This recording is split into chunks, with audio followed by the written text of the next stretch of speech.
Assalamualaikum warahmatullahi wabarakatuh.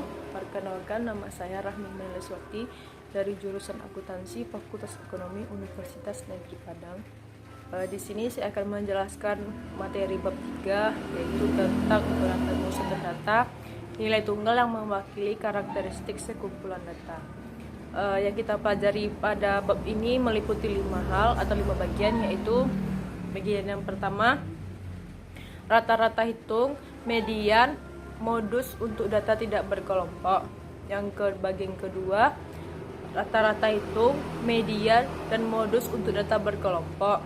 Bagian yang ketiga, karakteristik, kelebihan, dan kekurangan dari ukuran pemusatan data. Dan yang keempat, ukuran letak seperti kuartil, desil, dan persentil.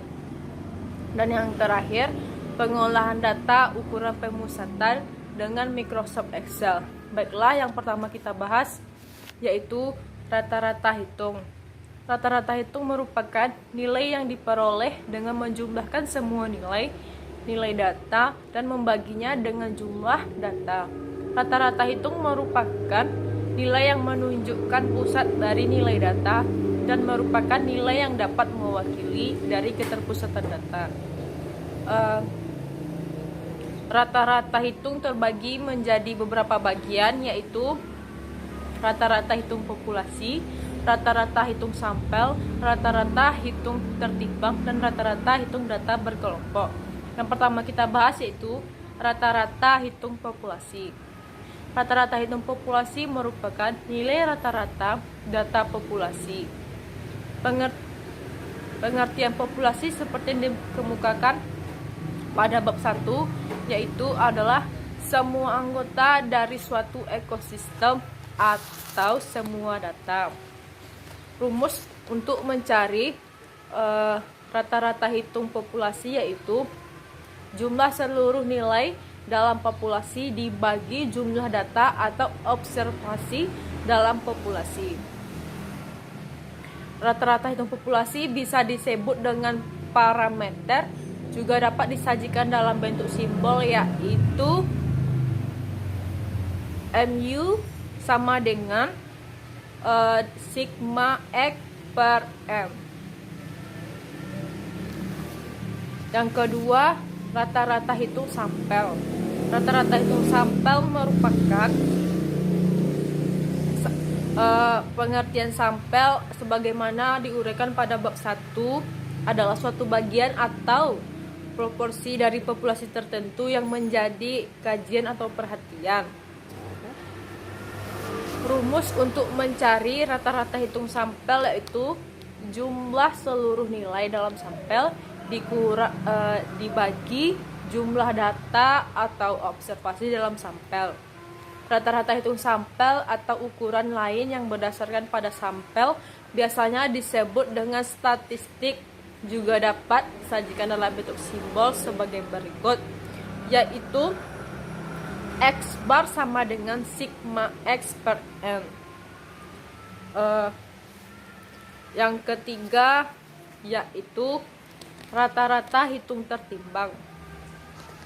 Pada perhitungan rata-rata hitung populasi dan sampel, setiap data dianggap mempunyai tingkat atau bobot yang sama. Namun demikian, dalam beberapa kasus ada data yang dipandang mempunyai bobot yang berbeda. Pertanyaan awal pada subbab ini, mengapa ada data mempunyai bobot yang berbeda-beda? Untuk menjawab pertanyaan tersebut, berikut beberapa kasus untuk memperjelas mengapa kita perlu melakukan pembobotan. Yang pertama yaitu pengaruh waktu. Data dengan waktu yang berbeda mempunyai dampak berbeda. Dan yang kedua, pengaruh volume. Data dengan pengaruh volume berbeda juga mempunyai dampak mengalami kenaikan laba, mengalami dampak yang berbeda. Berdasarkan kasus seperti di atas, maka beberapa ahli ekonomi dan statistik mempertimbangkan adanya pembobotan berdasarkan pertimbangan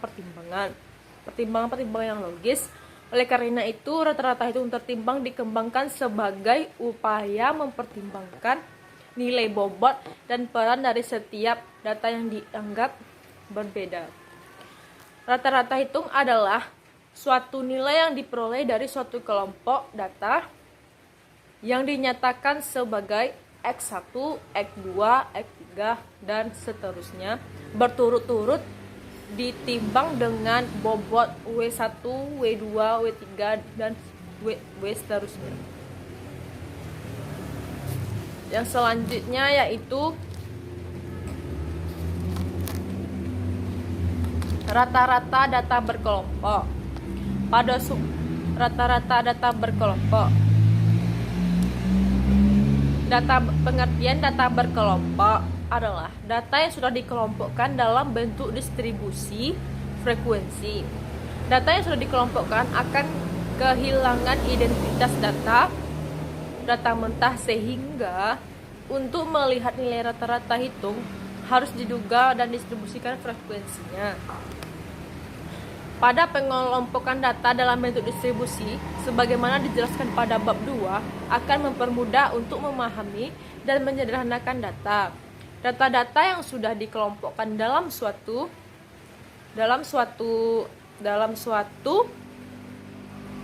kelas akan memiliki karakteristik yang sama dan dalam suatu kelas dicerminkan oleh nilai tengah kelas. Oleh karena itu, rata-rata hitung untuk data berkelompok, baik populasi maupun sampel, dirumuskan sebagai berikut, yaitu X bar sama dengan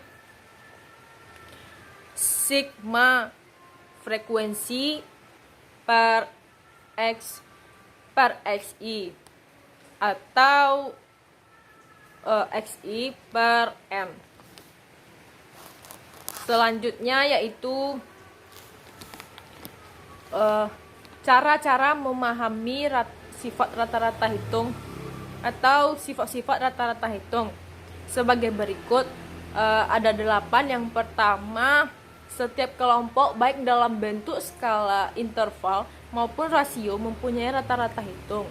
Dan yang kedua, semua nilai data harus dalam bentuk skala interval maupun rasio yang mempunyai rasio perhitungan rata-rata hitung. Dan yang ketiga, satu kelompok baik kelas maupun satu kesatuan dalam populasi dan sampel hanya mempunyai satu rata-rata hitung. Yang keempat, rata-rata hitung untuk membandingkan karakteristik dua atau lebih populasi atau sampel. Yang kelima, rata-rata hitung sebagai satu-satunya ukuran pemusatan data, maka jumlah deviasi setiap nilai terhadap rata-rata hitungnya selalu sama dengan 0. Yang keenam, rata-rata hitung sebagai titik keseimbangan dari keseluruhan data, maka letaknya berada di tengah data. Yang ketujuh, rata-rata hitung nilainya sangat dipengaruhi oleh nilai ekstern, yaitu nilai yang sangat besar atau sangat kecil. Dan yang terakhir, bagi data dan berkelompok data yang sifatnya terbuka atau lebih dari atau kurang dari, tidak mempunyai rata-rata hitung. Selanjutnya kita bahas yaitu median. Median merupakan salah satu ukuran pemusatan data. Median merupakan suatu nilai yang berada di tengah-tengah data setelah data tersebut diurutkan.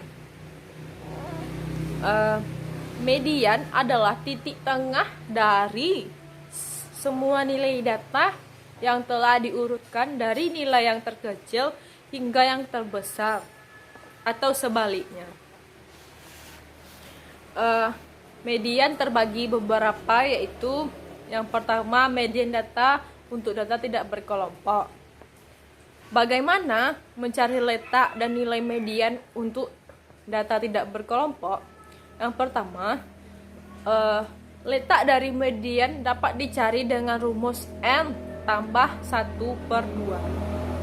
Yang kedua, apabila jumlah datanya ganjil, maka nilai median merupakan nilai yang letaknya di tengah data. Yang ketiga, apabila jumlah datanya genap, maka nilai median merupakan nilai rata-rata 2 data yang letaknya berada di tengah. Selanjutnya, median untuk data berkelompok. Pengertian median untuk data berkelompok tetaplah sama, yaitu nilai yang letaknya ada di tengah data, sehingga data berada setengahnya di atas dan setengahnya di bawah. Yang membedakan median data berkelompok dan median data tidak berkelompok adalah pada data berkelompok, nilai informasi atau karakteristik dari masing-masing data tidak dapat diidentifikasikan lagi. Yang dapat diketahui hanya karakter dari kelas atau intervalnya. Akibatnya akan terdapat kesulitan dalam menentukan nilai median yang tepat pada suatu interval kelas. Oleh sebab itu, pendugaan dilakukan dengan cara sebagai berikut. Yang pertama, menentukan letak kelas di mana nilai median berada. Letak median untuk data berkelompok adalah N/2, di mana N adalah jumlah frekuensi. Yang kedua, melakukan interpolasi di kelas median untuk mendapatkan nilai median dengan rumus sebagai berikut, yaitu MD sama dengan L tambah N/2 kurang CV dibagi F dikali I. Selanjutnya sifat-sifat median.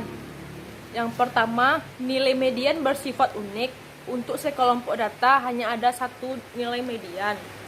Yang kedua, untuk menentukan nilai median harus dilakukan perurutan data dari yang terkecil ke terbesar atau sebaliknya. Selanjutnya yaitu modus. Modus merupakan salah satu ukuran pemusatan di samping rata-rata hitung dan median. Modus adalah suatu nilai pengamatan yang paling sering muncul. Sebagai contoh modus seperti merek mobil apa yang dibeli konsumen, berapa tingkat inflasi yang sering terjadi selama tahun 2013 sampai 2007, dan apa tingkat pendidikan yang paling umum di Indonesia. Jawaban atas pertanyaan tersebut adalah modus. Dari kasus tersebut dapat disimpulkan bahwa modus untuk jenis mobil adalah jenis non-sedan. Sementara itu, modus untuk mobil non-sedan adalah Toyota dan modus untuk mobil sedan adalah Honda. Untuk tipe mobil modusnya adalah tipe MPV. Modus sebagai ukuran pemusatan data mempunyai kelebihan dan kekurangan. Kelebihan modus adalah sudah ditemukan dapat digunakan untuk semua skala pengukuran, serta tidak dipengaruhi oleh nilai ekstrim. Namun, modus juga mempunyai kelemahan di antara kadangkala sekumpulan data tidak mempunyai modus, sehingga semua data dianggap modus. Dianggap tidak mempunyai modus. Bagaimana cara mencari modus? Yang pertama, untuk data tidak berkelompok, maka modus adalah nilai yang sering muncul atau frekuensi yang paling banyak. Dan yang kedua, untuk data berkelompok, maka modus diperoleh dari rumus sebagai berikut, yaitu MO sama dengan L tambah D1 dibagi D1 tambah D2 dikali I. Selanjutnya yaitu hubungan rata-rata hitung, median, dan modus. Yang pertama, kurva simetris. Kurva simetris adalah kurva di mana sisi kanan dan kiri sama, sehingga kalau dilipat dari titik tengahnya maka akan ada bagian yang sama. Untuk kurva yang simetris, maka nilai untuk nilai rata-rata hitung atau X, median MD, dan modus MO sama. Kurva simetris juga dikatakan sebagai kurva dengan kecondongan 0. Yang kedua yaitu kurva condong ke kiri. Kurva condong ke kiri atau condong positif disebabkan nilai rata-rata hitung lebih besar dibandingkan median dan modus. Yang ketiga, kurva condong ke kiri. Yang ketiga, kurva condong ke kanan. Kurva condong ke kanan atau condong negatif disebabkan nilai rata-rata hitung lebih kecil daripada nilai median dan modus. Ukuran letak. Yang pertama yaitu kuartil. Kuartil adalah ukuran letak yang membagi data yang telah diurutkan atau data yang berkelompok menjadi 4 bagian sama besar atau setiap bagian dari kuartil sebesar 25%.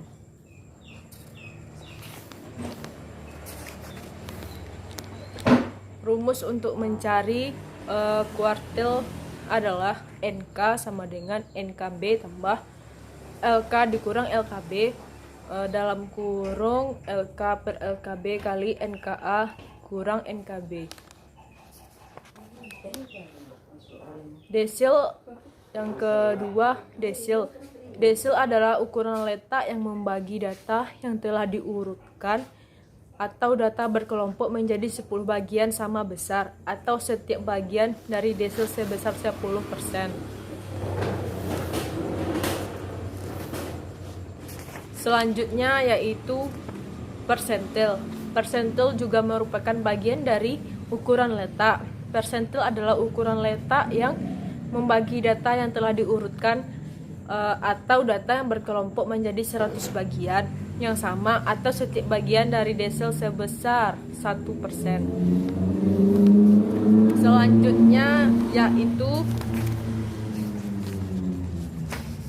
Selanjutnya ringkasan dari materi apa yang telah kita bahas pada bab 3. Yang pertama, ukuran pemusatan data adalah suatu nilai tunggal yang mewakili karakter suatu kelompok. Kelompok data ada 3 ukuran pemusatan yaitu nilai rata-rata hitung, median, dan modus. Yang kedua, rata-rata hitung diperoleh dengan menjumlahkan seluruh nilai data dan membagi dengan jumlah data. Rata-rata hitung dibedakan antara populasi dan sampel. Ukuran yang mewakili populasi disebut parameter, sedangkan untuk sampel disebut dengan statistik. Rata-rata hitung diperoleh dengan cara seperti yang telah dijelaskan pada rumus yang sebelumnya. Yang ketiga, rata-rata hitung tertimbang dilakukan karena ada data yang mempunyai bobot yang tidak sama akibat pengaruh dan kepentingan baik berdasarkan waktu maupun besar pengaruhnya. Yang keempat, median adalah nilai yang berada di tengah suatu kelompok data yang telah diurutkan dari data yang terbesar atau yang terkecil maupun yang sebaliknya. Yang kelima yaitu modus adalah nilai yang sering muncul. Untuk data tidak berkelompok, nilai modus adalah nilai dengan frekuensi terbanyak. Yang keenam, nilai ukuran pemusatan yaitu rata-rata hitung X, median MD, dan modus MO mempunyai hubungan dengan bentuk kurva distribusi frekuensinya.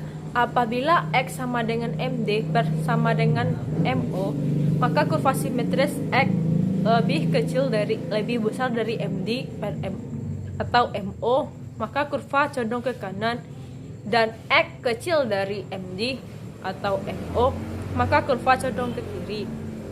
Yang ketujuh, ukuran letak adalah ukuran pemusatan yang menunjukkan letak data dalam suatu data yang telah diurutkan.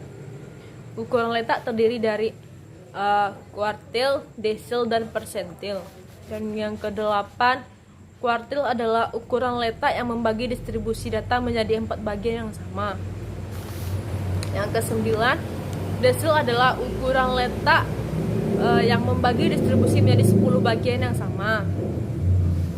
Yang ke-10, persentil adalah ukuran letak yang membagi distribusi dan data menjadi 100 bagian yang sama.